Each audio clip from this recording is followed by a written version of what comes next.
If you are involved in any way with industrial machinery, you almost have to have heard of ladder logic.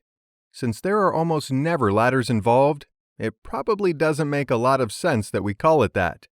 But the reasons for the name are buried in the history of automatic controls.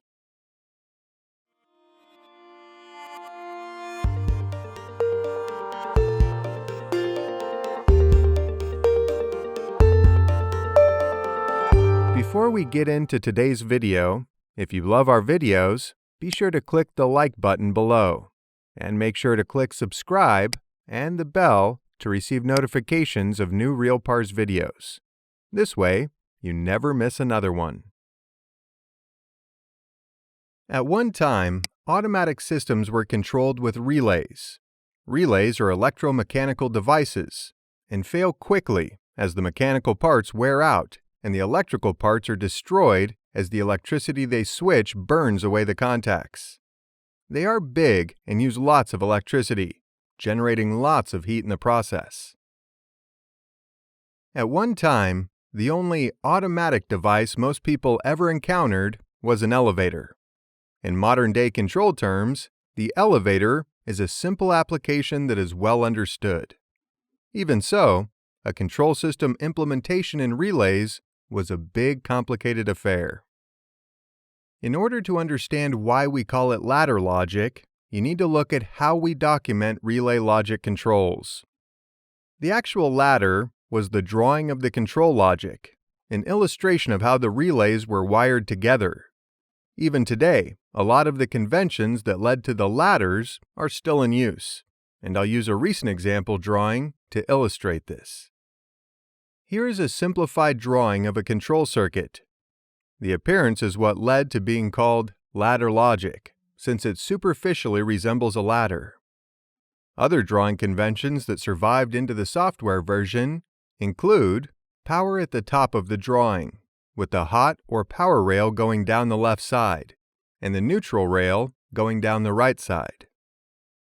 We also have contacts or inputs on the left, and coils or outputs on the right, so that our power is flowing from left to right. Finally, each of the outputs is on a separate horizontal line, or, in our ladder metaphor, rung. Another convention is that we always descend the ladder. We work from top to bottom. Relays are simple devices, consisting of coils and the contacts that they move. When electricity energizes the coil, it moves the contacts, connecting some and disconnecting others. The lowest level elements of ladder logic mimic those relay functions. Here is an example of the logic from the example drawing I've been using, rendered in Rockwell Software's Studio 5000. Output contacts on real-life relays are usually called normally open and normally closed. Normally open means that when the relay coil is not powered, normal for a relay, the contact is open or not conducting. Normally closed is the opposite. When the relay coil is off, the contact is on or conducting. So here's our software representation of a normally open contact. The drawing symbol and the symbol in the software are pretty much the same.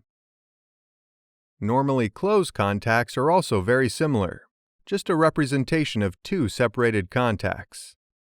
Finally, the relay coil. Not quite a full circle like the drawing, but close enough to get the point across.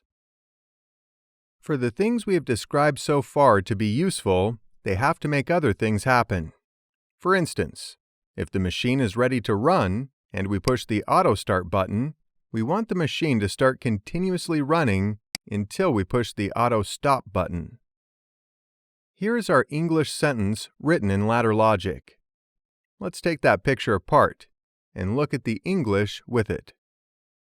If the machine is ready to run, we have a contact called ready to run, and we push the auto start button.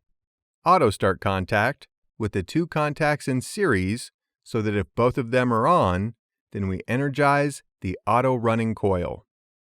When we energize the auto-running coil, that also energizes the auto-running contact, which keeps the auto-running coil energized, continuously cycling, until we push the auto-stop button. Since that is a normally closed contact, when we push the button, it stops conducting, which de-energizes the coil. The circuit we just drew in ladder logic, and the one that we could have drawn on paper, is in thousands of motor starter panels all over the world. They add stuff to it, but the basic circuit and meaning are the same. Push the start button, the motor runs, until you push the stop button. Welcome to real-world ladder logic. Since the real world is more complicated than just on and off, we need some more complicated functions to deal with it. One of these was in the original drawing I started this off with, and I wanted to come back and cover it. One of the most common functions, other than on and off, is a time delay, something that waits a specified period of time before turning on or off. We have had one in this drawing, although its output isn't specified. We call these timing relays when we use them in a circuit like this drawing. In the ladder logic program, we must specify all the different needs for a timer. In our Allen Bradley ladder logic, we have an on-delay timer, which is labeled TON. The amount of time it delays is specified in milliseconds, so the half-second timer, in our example, becomes 500 milliseconds.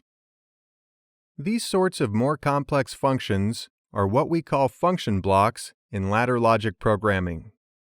The functions contained in these blocks and how they operate vary between PLC manufacturers, and even within a given manufacturer's PLCs, they may differ. So this ends our introduction to the history of ladder logic and how it got its name. As the history of these systems recedes further in the rearview mirror, it's always helpful to look back and see where we have been. Make sure that you head over to realpars.com to find even more training material for all of your PLC programming needs. We offer many videos to assist you in learning PLC programming and landing that job in the high-paying, highly sought-after field of automation and controls engineering.